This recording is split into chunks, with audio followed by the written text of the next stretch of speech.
Welcome to Illuminati Silver. We tell you the truth about silver. Today is Wednesday, the 14th of September 2022, and we're reporting on the significant fall in equity markets and gold and silver prices yesterday, due primarily to the US CPI data announcement, and we forecast what we expect for the duration of this coming week. So let's take a look.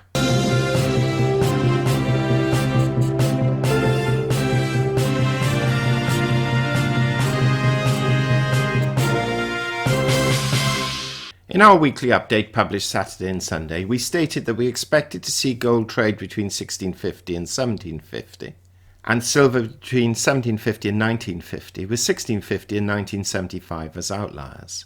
Well, so far, gold has traded within our predicted range, but silver overshot our outlier range because it did look as if the situation between Russia and the Ukraine was falling in Ukraine's favour, and Putin was reported to be under pressure to resign. This buoyed traders' expectations, and the US dollar fell, and the perceived global recession could potentially be avoided or at least contained. In addition, it was believed with last month's CPI figures that inflation had peaked and would now decline, and yesterday's announcement soon put paid to that thought. This is what's been happening. Okay, so what happened in the last 24 hours? Well, as we predicted in our weekly update, which is why we believe it's worth listening to our update, the Consumer Price Index announced today made a significant impact on markets generally.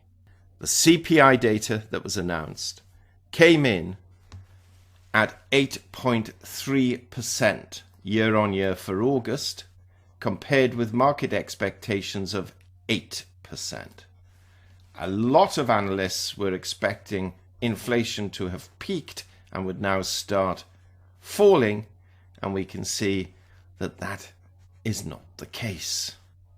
Core CPI twice expectations at 0.6% for the month, compared with 0.3%, and compared with what was actually announced in July of also 0.3%, and general CPI up 0.1% compared with minus 0.1% expectations and 0% in July. This had a profound effect on the US dollar, which was actually in a slight decline, and as you can see by this chart, the dollar then regained a significant amount of its day's losses. Hardest hit were, of course, equity markets, with the Dow Jones down 1,276. That's a fall of nearly 4% in one day. The S&P 500 down 177, over 4%, 4.3% fall. And the Nasdaq Composite down a huge, for the Nasdaq, 632 points. That's down 5.16%. Gold prices currently, and it's 7:30 on Wednesday morning, gold prices are down $23 over the last 24 hours. And you can see here, yesterday, gold was $17.31. Once the data came out, it dropped to $16.97, recovered a little, but is meandering around this crucial support level of $1,700. Silver, which had been performing actually much better than gold, if we take a quick glance at its close on Friday at 1887, it had actually touched on Monday, very briefly, $20.02, fell back a little, but with the announcement yesterday, fell back more significantly, as you can see here. At the time, it was 1998, 1999, and then it fell down to 1942, recovered a little, and seems to be on a gradual decline. Yes, equities, gold and silver prices all falling, and even Bitcoin, which was on a tear, and other top cryptocurrencies also fell back. Bitcoin, in fact, falling from just over $22,600 to its current level of $20,306, falling almost 9.5%. So where are we heading from here? Well, yesterday's figures, if anything, has guaranteed that the Fed will raise rates next week by 0.75%. Some analysts were forecasting a rise of 0.5%, but we were never convinced. The Fed needs to hit this inflation appetite on the head and hard and quickly, almost regardless what it may do to equity markets in the short term.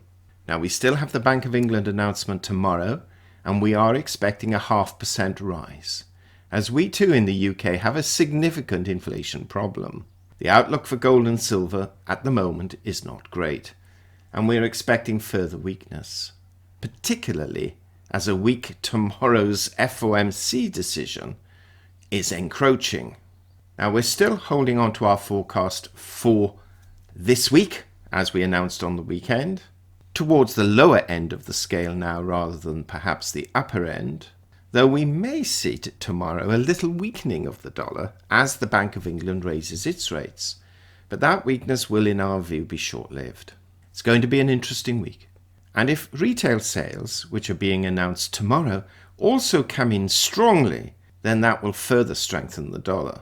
If, of course, those sales figures have fallen much lower than expectations, we're still going to get a 0.75% interest rate rise in the United States next week, but the edge will have been taken off the severity of future rises, perhaps then not being quite as large or as quick as feared. Though the info we are receiving from those inside the banking arena, and we do still have contacts there, is that the central banks cannot afford to lose the inflation battle. And that will be their priority at least until the end of 2022. It's almost as if they're looking at, let's be hard and tough now, even if that means we may have to slowly reverse course next year. If that is the case, then there will be more pain to come in gold and silver prices. What do you think? Do you think we're going to see a 0.75% rise next week? And then what about for the rest of the year? Silver rising earlier this week was actually quite a surprise even for us. But there was some very positive geopolitical news, and we cannot rule that out as it may affect precious metal prices.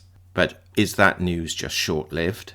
Are we going on the decline? We think we will, at least for a few more months. Share your thoughts. Meanwhile, thank you so much for listening. Please sign in for our weekly update, which we will publish on Saturday. Otherwise, have a great week. Press the bell sign and subscribe. Illuminati silver owners come from a background of banking, international wealth management and economics. Having now retired from these worlds, we are not qualified to give investment advice. Therefore, this and other productions must not be deemed to be giving such advice and merely represent the personal views of its owners.